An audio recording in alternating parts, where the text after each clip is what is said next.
Bismillahirrahmanirrahim. Salam alaikum. Welcome to the presentation part of Spiritual Saturdays of this week. Inshallah, today I'm trying to continue the discussion from previous session from last week. If you remember, last week we started our discussion about this idea that we form through our actions, we form ourselves, we form our personality, we form the person that we are. This was a discussion we had last week, and I will give a kind of review of that for people who may not have been with us last week. And so we'll start from there and then build on that. And I want to speak about the idea that even as a community, on a community level, the same is true. So, as you remember from all previous weeks, for this session, I usually turn the comments off. I deliver my presentation, and afterwards, we'll have, inshallah, our Q&A, and I will turn the comments on. So, last week, we spoke about this idea that insan, through every single decision that it makes, it's as if it adds something to itself. Right? It's forming itself, it's shaping its personality, shaping its identity, shaping its even, we can say to some degree, even changes its existence, right? So an example that can really make this clear, we spoke about, for example, the person who makes a promise, or a person who makes a decision that, you know what, from tomorrow, I'm not going to be performing this action. Okay? Or for example, from tomorrow, I would like to wake up earlier. Let's say there's a person who wakes up at 11 o'clock at noon. So this person decides, you know what, from tomorrow, let me change this. I want to wake up earlier. I'm going to wake up at 9 o'clock. Now, tomorrow comes, 9 o'clock, the alarm rings, bring, bring, bring, bring, bring. Like, oh, you know what? I'm not bothered today. The hell with it. We'll start another day. He had decided to wake up at 9, and now it's 9 o'clock. The alarm is ringing. Bring, bring, bring. Wake up, wake up. Says, oh, the hell with it. Ding. Now, what this person may not realize, and this person could be any of us, we're really not judging. We all behave this way, is that as soon as you say the hell with it, you say no, you go against the decision you've made, you go against the promise you've made, you just make it harder for yourself to stay and to stick to your promises the next time, right? One of the things we discussed last week was this, that everything you do, even on a very biological level, neurological level in your brain, it gets formed there, right? Every time you make a decision, it becomes easier to make that decision again next time, and also it makes harder to make the contrary decision, right? Basically, there's a neural pathway in your brain formed for that decision. So basically, when you make a decision to wake up at 9 and 9 o'clock, you say the hell with it, you just added a whole the hell with it circuit in your brain. And every time that you make a decision and then you say, you know what, the hell with it, I'll do it another time, I'll start tomorrow, that the hell with it circuit becomes stronger and stronger and stronger, to the extent that at some point you may find that you can't even stick to your words, stick to your promises. You say, I'm going to stop doing this, or I'm going to start doing that thing, but you can't. Now you feel like it, but when the moment comes to do it, it feels impossible.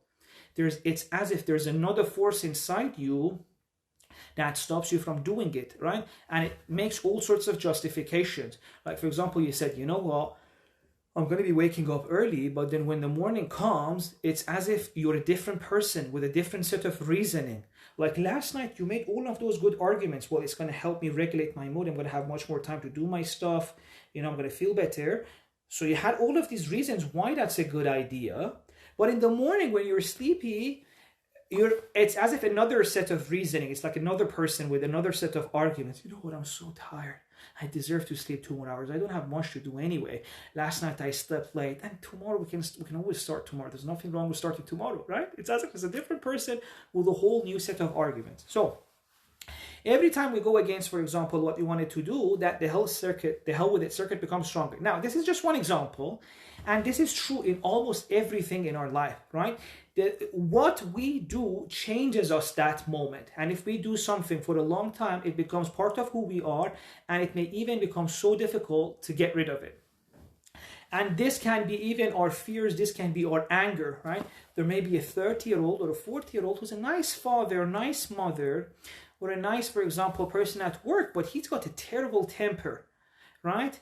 And he may feel like, yeah, life did this to me, right? But there must have been certain decisions that slowly led to this. Now, this is, as we said, in everything. Whatever we do changes who we are. We kind of make ourselves. Now, I'm not saying this to attack us, by the way, because a lot of the times the reason we chose a decision or we went with one side is that we didn't have the strength to do the other side, or we didn't know better, or in fact, no one had even told us that if you do something, it literally becomes part of you, right? No one had explained this to us. No one had, for example, taught us that if you have a thought which is, for example, fearful, and learn not to engage with it, and every time you engage with it, it becomes difficult and more difficult not to engage with it. No one had taught us this, right? So I am really not trying to attack any one of us. In fact, we are all victims. We are all victims of a culture that didn't teach us one of the most important things about ourselves, and that is every time you do something, it becomes a little bit part of you. And if you do something for 4 years or 5 years, like engage with scary thoughts, they become part of you, and it becomes more difficult to get rid of them, although there are ways to get rid of it. But it becomes that much more difficult. And so you see that by the time people reach, for example, 40 years old or 50 years old or 60 years old, it's as if they've got fixed personalities and they think that that's fate or that's life. It's not. It could be changed. There were ways to change it when they were younger, and even now they can change it. It's just a little bit harder, right?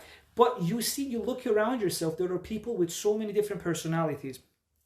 There are some, for example, who get scared of deadlines. There are, for example, some who are angry towards their children. There are some people who cannot express their emotions. There are some people who may not be able to relate to their children. There are some people who, even though they love their partner, they can't not cheat. They feel weak in front of their temptations. They go and cheat.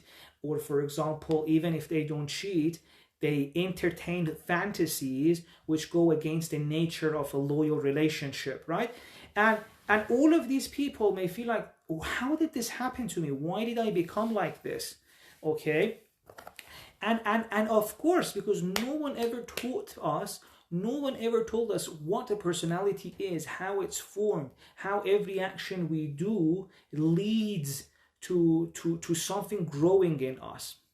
To the extent that we reach a place where Imam Sajjad says, Allahumma inni ashku ilayka nafsan bisu'a amara wa ila khatiyati mubadara. God, I feel within me certain things have grown, which now force me to do bad things, and not sometimes it like order me to do bad things, and sometimes it's not ordering. They actually make me do things, right? There's part of me now, for example, that the hell with it circuit could become part of a person with addiction, and even if they make a promise to stop their addiction, they can't, because the part of them, they have added something to themselves. Now they make the decision to stop, but then within them there's another part that they have added and fed and grown all these years, which doesn't want to stop.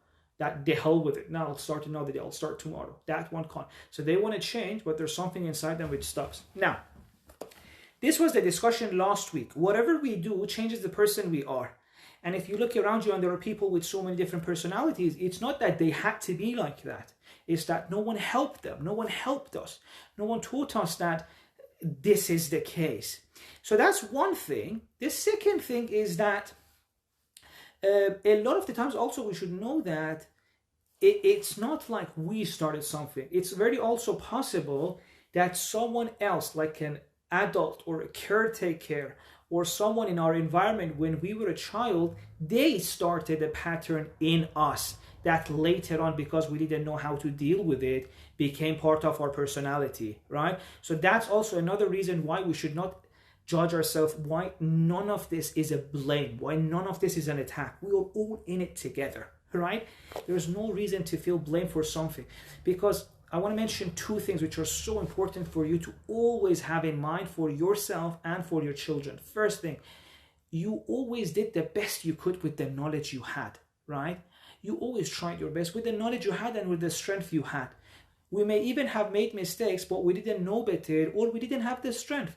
So now if I have a knowledge that I didn't have back then, I can't judge my past. Yes, maybe I made mistakes, and I have. Probably most of us have, right? There's no point in attacking yourself. All that matters is that now we decide to, as we said last week, to take responsibility for our life. And we said responsibility is not to accept blame. No, we're using responsibility very literally. Responsibility, the ability to respond, right?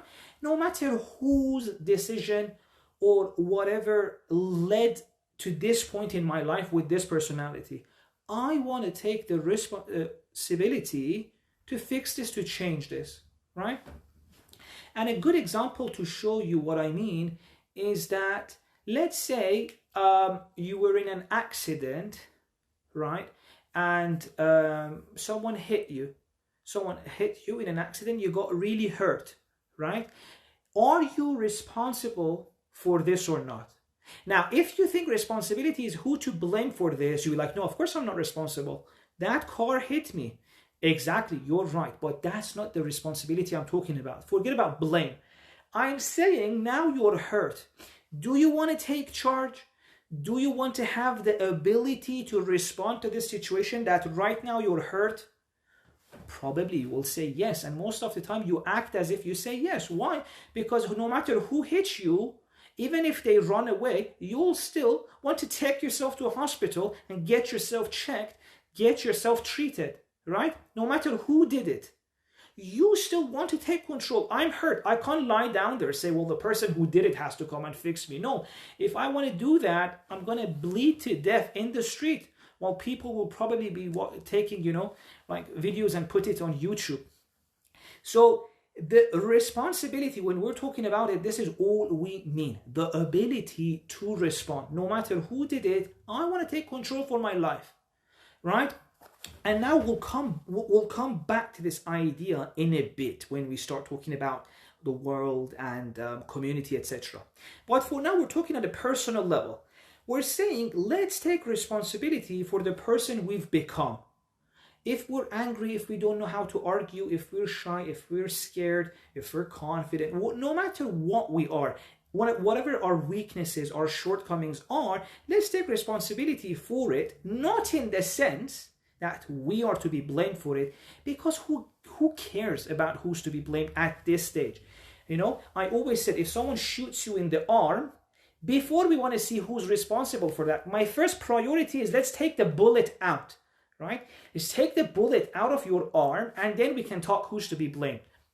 So this is what we mean by responsibility. And we're building this idea that I want to have the ability to respond. I want to have the ability to take control of my life, to change my life, right? Because it's so empowering. Like, imagine if you're a person who thinks that way, my personality is fixed. Well, I'm just bad with children, or I just can't communicate with my partner, or I'm not a good grandpa, or I can't deal with pain, or I get scared, or whatever. If you want to accept that as a fate, that you cannot change it, what's the power there? How is that empowering?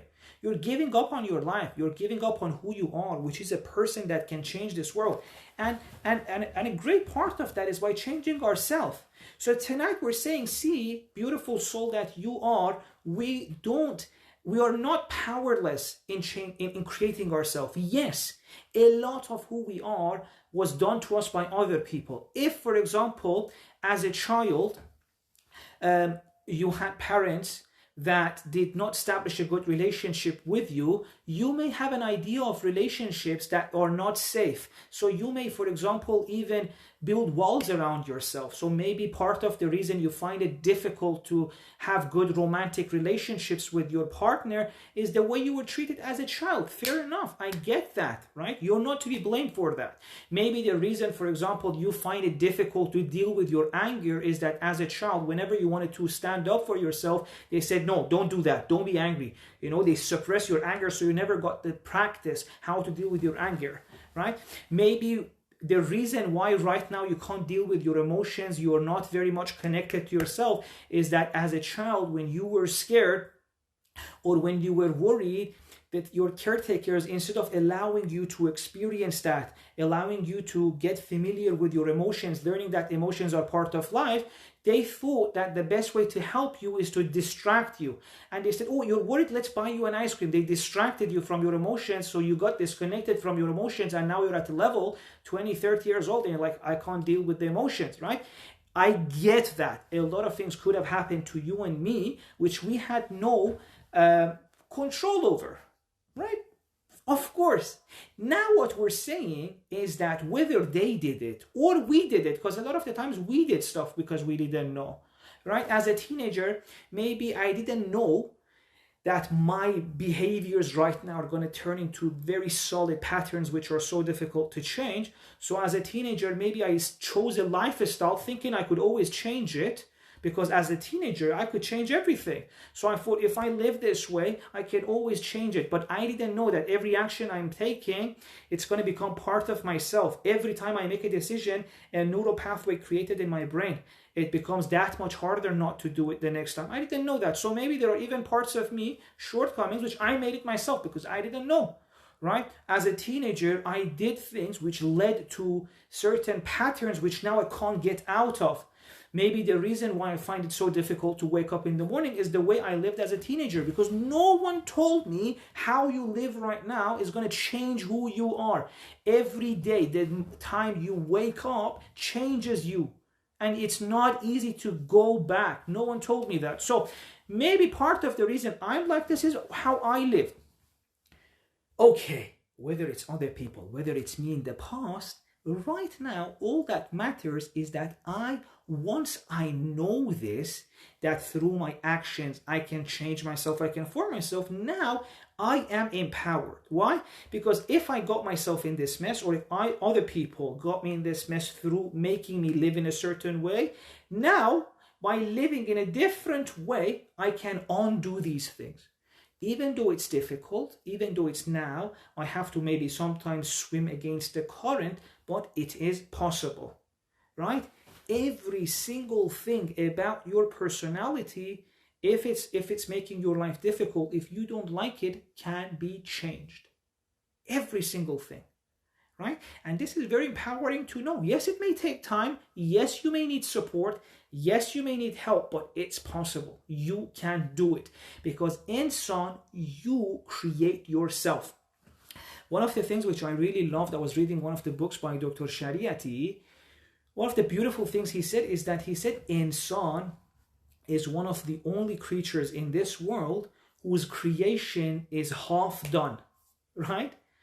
It's not like insan is like for example, let's say a phone that comes out of the company, everything's fixed about it. It's got certain resolution, it's got certain battery life. No, even animals, once they come to this world, they're quite fixed, right? I've always said there's only a small, tiny room for a cow, for example, to have a personality, right? I personally, by the way, really love cows, one of my favorite animals, love their lifestyle, but a cow has a very limited room for a personality, right? For being different. Like I've always said, there's a very tiny difference between a simple-minded simpleton cow or a very sophisticated cow, right?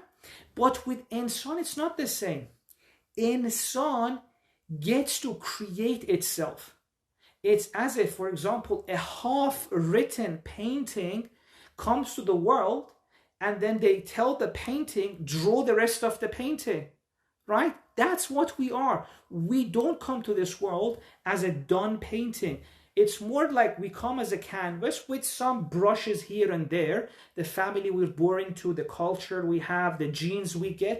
There are some brushes, some strokes on the canvas, but the rest of it is up to us to form it. In son, you make yourself. You're not created fully yet. You create the rest. It's as if, like, imagine it's like halfway through the process of creation, you come to this world and they say, do the rest. It's very crazy. You create yourself, literally. And look at the people in their 50s and 60s. They have kind of a fixed personality. By that age, when they're 60, 70, it's as if their creation is almost done. They're you know, and who did that? They could change that. If someone gave them the right knowledge, the right tool, they could change the person they become. Right? So this is a very important point that we needed to know when someone taught us about religion, but unfortunately it's left out. And it's very sad, because this is perhaps the most important knowledge that religion can carry on to us. That insan, this life is your opportunity to create whatever you want to be. Create yourself in the way you want to be. Right? Now, religion was meant to do this for us. Right? Imagine the adventure it sets. You know, insan, you can be whatever you like to be. You get to decide what's good. You get to think and discover what's good. Go on a journey.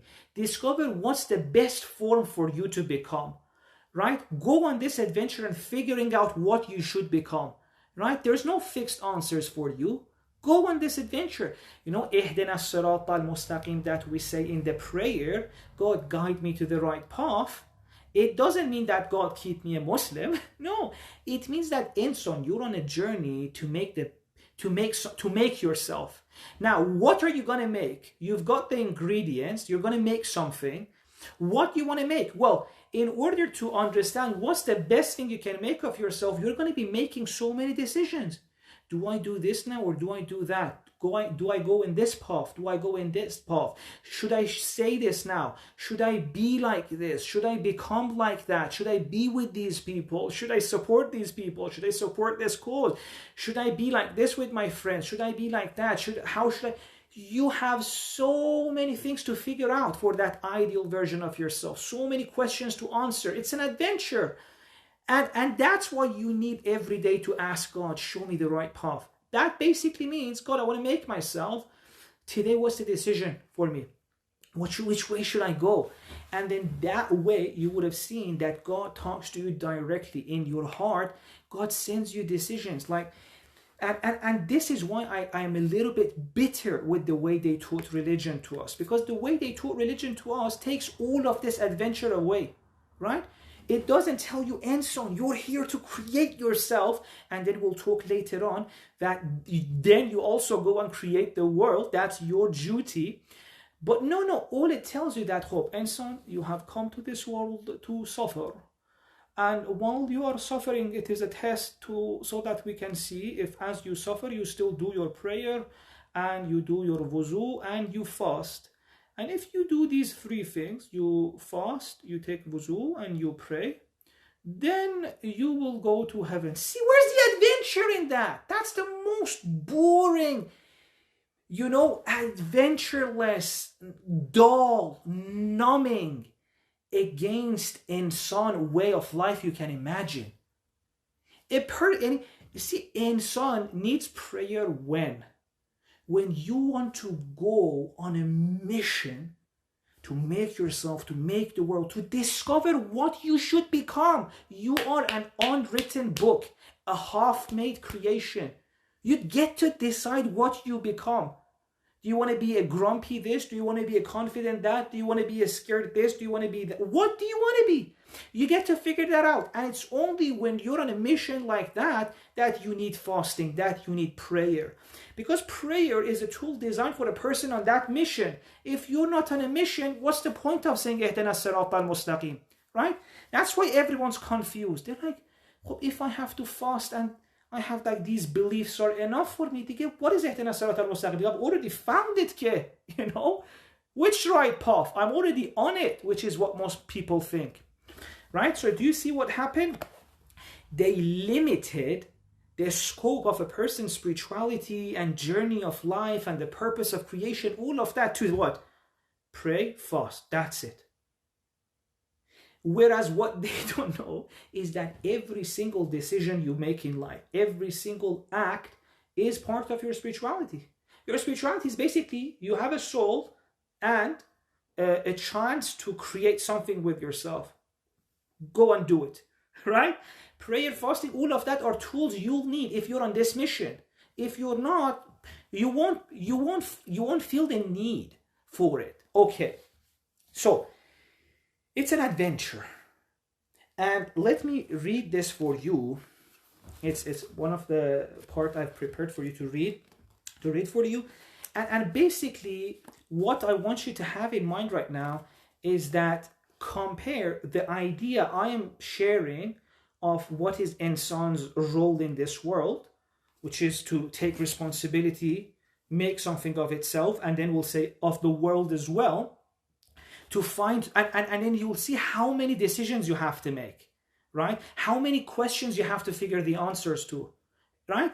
It's an every day you have to figure out what's the best way. How many hours should I talk to this person? What should I do? Should we think about this cause? Should we think about that problem? How do we treat these kind of people? How do we treat that? What is the best way to keep, for example, modesty? What's the best way to deal with social media? What's the best way to do this? What's the best way? Oh, so many challenges in life, so many questions, which is so interesting to go and figure out. But that's one way of looking at life. Another life is this. No, all the questions are answered. There's nothing for you to figure out. Just buy a book called, for example, Risale. All the answers you need in life are there, right?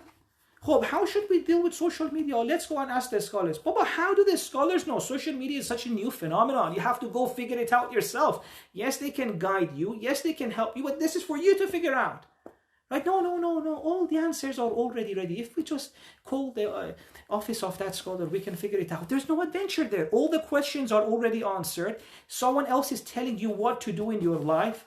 This is how much you do this. This is what you do. This is that.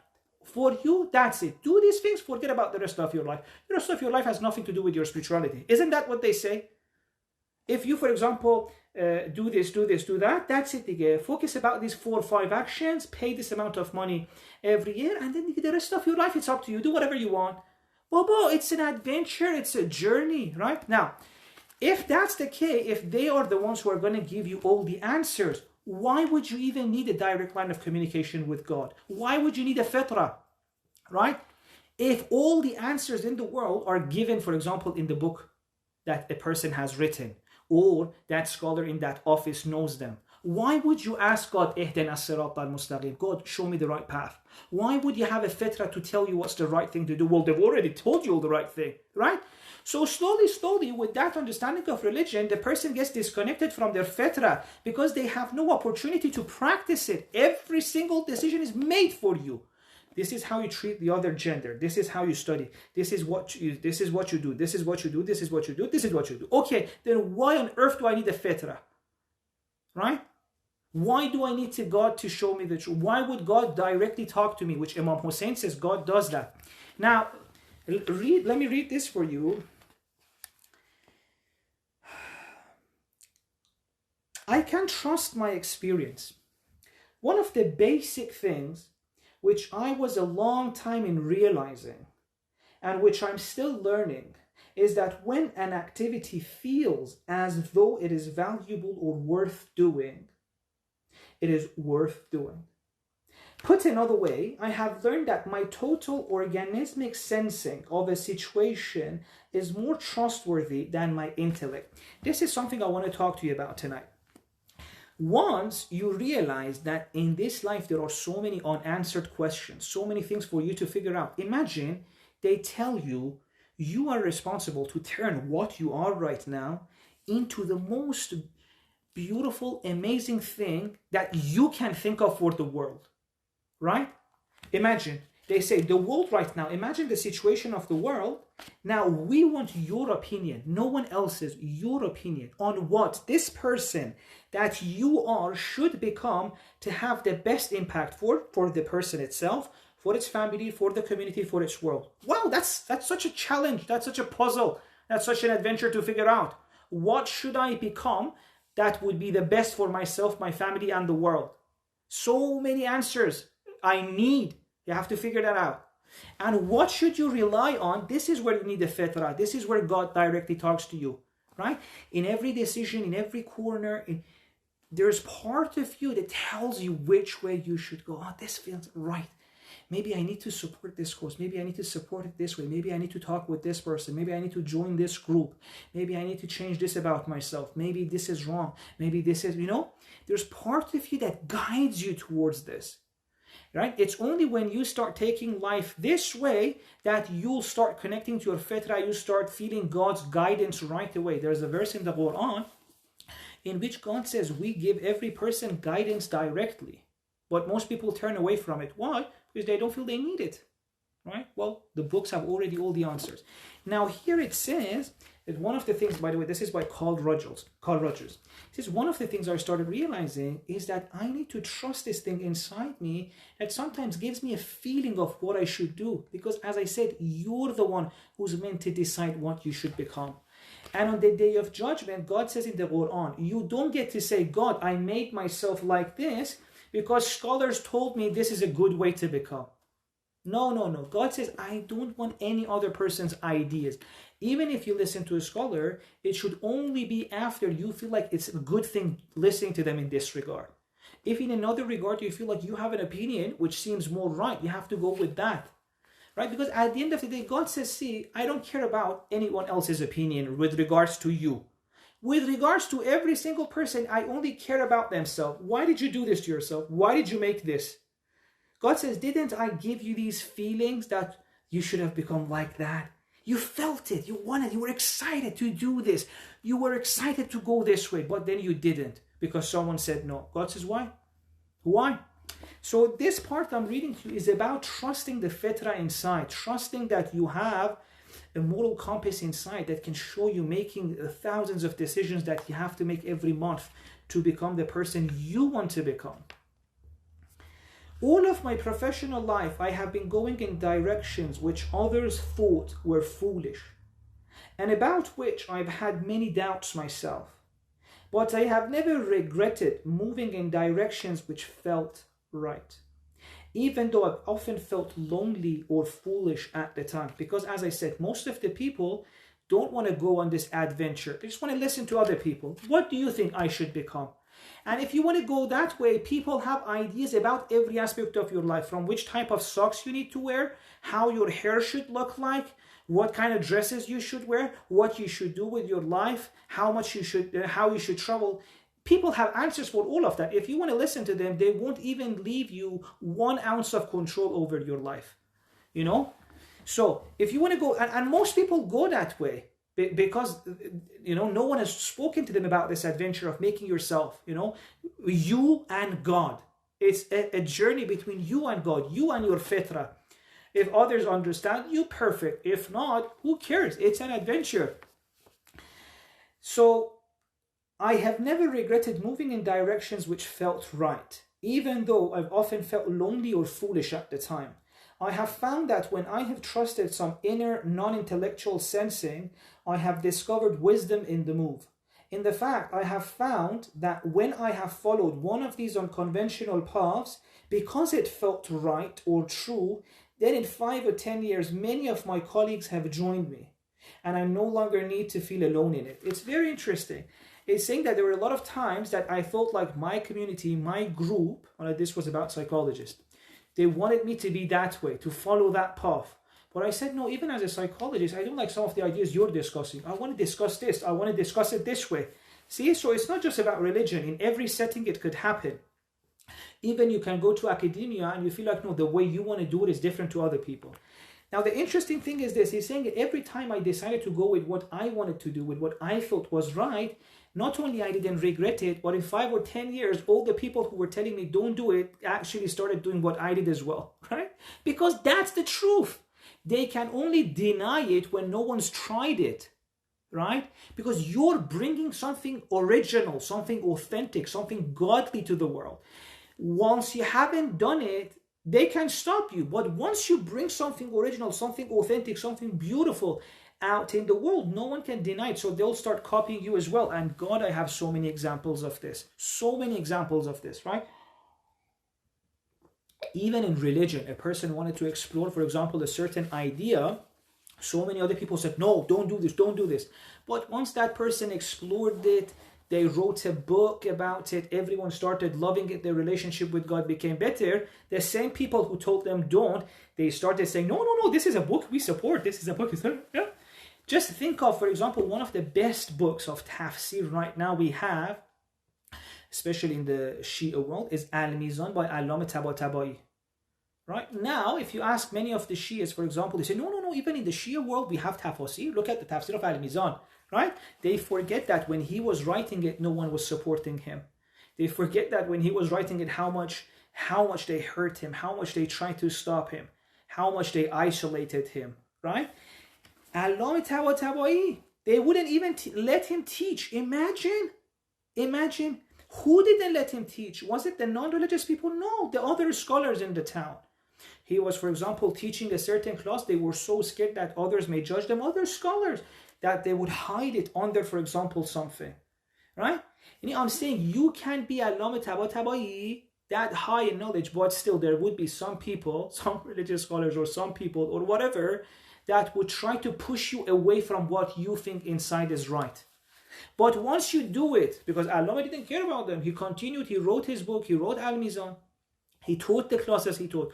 Once you do it, then you add something to the world, which is so beautiful. The same people who are stopping you, now they have no option but to praise it, you know? The same people now say, oh wow, Al-Mizan is such a great book.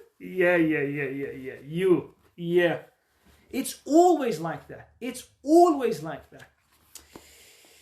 خب.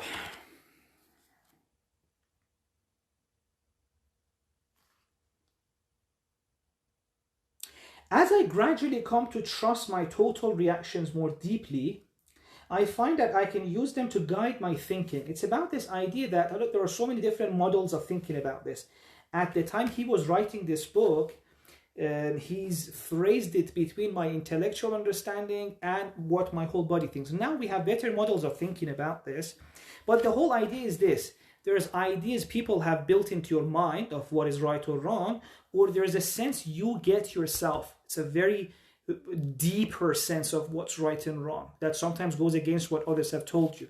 He says, as I gradually come to trust my total reactions more deeply, this inner sense, I find that I can use them to guide my thinking. I have come to have more respect for those vague thoughts which occur in me from time to time, which feel as though they were significant. You know, every now and then you get a feeling, oh, maybe this is the right thing. And sometimes it's not even articulate. It's not like a sentence. It's not like a fully formed idea of what you should do. It's just a feeling to go towards a certain direction, to explore certain things. And we often ignore this. And it could be in so many ways. Like one of the ways, let me give you a personal example. One of the ways I keep getting these feelings is that as men in some of the, for example, Muslim communities, we are oppressing women. Not I'm saying in a, for example, abuse, etc. That ke khob, inshallah no one does that, although unfortunately some people do that. No, but I mean even in the way responsibilities in the house are understood, even in the way duties in relationship, a lot of the times I get this feeling that, oh, this just doesn't feel right. I'm not happy with this, right? But then, even I remember when I was in the classes, we're discussing the rulings, etc. The ideas were, no, this is it. This is what's truth. This is what God wants, right? As if they know what God wants. But inside, it's like, this just doesn't feel right. This just doesn't feel like. This feels like, for example, parts of it, it's one-sided.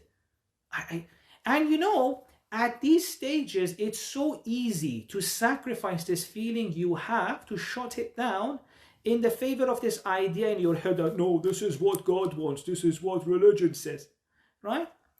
And imagine if on the day of judgment, God says, for example, Javad, didn't you feel that this is unfair? Why didn't you do something about it? You know? Who gave you the permission to go against what you felt inside that this is unfair? Even no matter what they claimed, oh, this is in the name of God. Well, you felt it's unfair. What's more true than your inner thing that this is unfair? If you're the one who's gaining from this and you also think this is unfair, well, something needs to be wrong, you know? And I felt how a lot of people, I remember when we were, for example, going through our fiqh classes, a lot of people got these senses, but they ignored them. And in fact, there's a verse in the Quran that says, we give them guidance and they turn away from it, right? Well, yes, so many people got this feeling that this is unfair. They didn't listen to it. They suppressed it. And especially if they're men, it could also be that it's even better for them. It's more comfortable to ignore that feeling because right now they may get services which otherwise they have to let go of, right? So I'm telling you, it's even like this, that sometimes you get these feelings, but there are so many ideas in your mind which are against it. Here it says, know which one to trust. Trust the inner guidance, right? Imagine if more people were like this. We didn't have this much nonsense that we have right now in this world. In so much oppression, a lot in other names, but also even in the name of religion, in the name of God. Honestly, I feel like the most madloom being in the world is God. They do things that he hates in his name to his people. Imagine oppressing God's beautiful souls in the name of God. That's so unjust, so unfair to both people and God. I don't know if I should read a little bit more. It's so nice. I really feel like it's good to continue. So a few more minutes, I'll just 2 more paragraphs I'll read for you, and then we can maybe go towards Q&A. Very closely related to this idea is that evaluation by others is not a guide for me, right? So far we said, instead of believing in the ideas that others have told us of what you should be, etc., I want to trust my inner guide, my fitra, the guidance God sends me. And now, how other people evaluate my life, that's not going to be a guide for me. I'm not going to live my life based on their evaluation of me. Okay. The judgments of others, while they are to be listened to, it's not like I ignore what you have to say. No, I listen to everyone. الَّذِينَ يَسْتَمِعُونَ الْقَوْلَ فَيَتَّبِعُونَ أَحْسَنَهُ. I listen to everyone. Even if, for example, they told me this is wrong, I'll listen to. Maybe they have something that I would like to learn from, right? So while they are to be listened to and taken into account for what they are, can never be a guide for me. At the end of the day, I am the one who makes the final decision, right? Every single soul in this world has to make the final decision for themselves. This has been a hard thing to learn. I remember how shaken I was in the early days when a scholarly, thoughtful man who seemed to me a much more competent and knowledgeable psychologist than I told me what a mistake I was making by getting interested in psychotherapy. Now he's mentioning an example in his own life that someone he really respected, really looked up to, told him, you know what, there's no point in you becoming a psychotherapist. Now imagine, to who? Carl Rogers, who changed psychotherapy, right? They told him it's a mistake. It could never lead anywhere. And as a psychologist, I would not even have the opportunity to practice it. In later years, it has sometimes jolted me a bit to learn that I am, in the eyes of some others, a fraud, a person practicing medicine without a license, the author of a very superficial and damaging sort of therapy, a power seeker, a mystic, right? He says, because I didn't go with the life they wanted me to go, they've labeled me all different ways. Oh, you're a power seeker, you're this, you're that, you're superficial, you're a fraud. But I have not been too much concerned because I have come to feel that only one person, at least in my lifetime and perhaps ever, can know whether what I am doing is honest, thorough, open and sound, or false and defensive and unsound. And that person is me. right? He says at the end of the day, people may say, you're this, you're a fraud, you're weak, right? Even, for example, right now, if you want to, for example, defend the rights of women, a lot of people may come and say, oh, that's because your lack of faith. You lack loyalty to religion. You lack loyalty to the word of God, right? Believe me, all sorts of labels are going to be thrown at you when you want to follow your inner guidance, right? But he's saying at the end of the day, only one person can know if those are true or not, and that's yourself. And I've said a lot of the times, I look inside and see, no, I love religion, but this part of it that you're telling me is unfair. And no matter how much I look inside, I don't feel this is out of weakness. In fact, if I accept this, it makes my life more difficult because I have to let go of some of my privileges, right? Now, you make whatever judgments you want about me. At the end of the day, there's one person who knows whether I'm honest or not, and that's me. And that's true for every single one of us. At the end of the day, we are the only one who can know whether the decisions we're making are either out of a desire or a shortcoming, or no, is real true guidance, a real feeling that we feel inside that this is the correct way to go.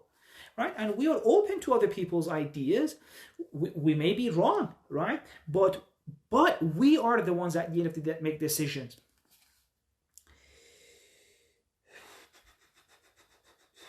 All right, I think let's stop here. Now, I want to also speak a little bit about how then we need to take this understanding to the next level in the same way that we are responsible for ourselves, creating ourselves, and by responsible, we said the ability to respond. I wanted to take it to the next level, and inshallah, maybe we can talk about it in another week. I'll just mention it briefly. In the same way, we are responsible for the creation of the world as well. And by responsible, I mean we need to have the ability to respond. And again, this is another part in which so many ideologies or so many understandings of religion try to kill in you. You know what, if you just pay the homes, if you just, for example, do this, that's it, let go of the world. Whereas you and me, we are part of our adventure is to create the world in the way that we think it's the best for it, right? And in fact, so the reason why so many of us feel like our life doesn't have meaning is that we're a person, we're a soul with so much potential, such a large adventure to go and change the world, create the world with the ideas we have inside, right? Imagine you are built for such a crazy mission. But then this understanding of religion tells you, nah, forget about it. Stay at home and pray and fast and tell your children to memorize Quran. That's it. You're a good person. So all that energy that you have inside is using for the smallest task, and you feel like something doesn't feel right. You know? You feel like life is meaningless. You feel bored. Life is dull. Yes, because you're not built for this dull life. You're built for a huge adventure. You're built for being God's Khalifa on God, but now they're using you like I don't want to say a word because it will be just rude words are coming to my mind, you know. But a non-rude example would be, imagine if you're Cristiano Ronaldo or Lionel Messi, the best football player in the world. That's what you're built to be at the highest level, right? And then they're telling you to, okay, go play football with the toddlers or go play football in a nursery. Imagine Cristiano Ronaldo with all that talent playing in a nursery. Obviously, he's going to feel like life is meaningless. Why do I need these muscles? Why do I need to be able to jump 2 meters up, he would say, when I'm playing against toddlers? This doesn't make sense. This is pointless. This is boring, which is exactly what they're doing to us. People who are meant to make decisions for the world, to decide how the world should be run, are told that no, all the answers, we already have them. You just please pray, do this, pay a little bit, and that's it, you're done. We don't need your thoughts, we don't need your ideas. All the answers, we have them, alhamdulillah. Just come to us at the right time or write an email, we'll give all the answers to you, right? Whereas what I want to tell you is that we don't even have 20% of the answers for what we should do in this world. There are so many challenges. I've always said Islam didn't come to give us all the answers for the rest of the world. No, Islam came to create people who are so amazing that they can find the answers for the problems of the world. If Quran wanted to give us all the answers, what was the point of us? If we just had to follow a prescription that said, do this, do this, do this, do this, what was our journey? What was our adventure? No. Islam says, see, I will create a kind of person out of you that you can figure out how to solve the problems of the world. You can fix it. You. Right? I will change you, then you yourself become a kind of person whose ideas will fix this world. Imagine the adventure on that. Imagine how serious then you'll take yourself, how important you are, right? And then you look at the world and you see what mess we are in right now, and you wonder why. Because most of the people who have to change it, whose ideas we need, are being told that all the answers are already there.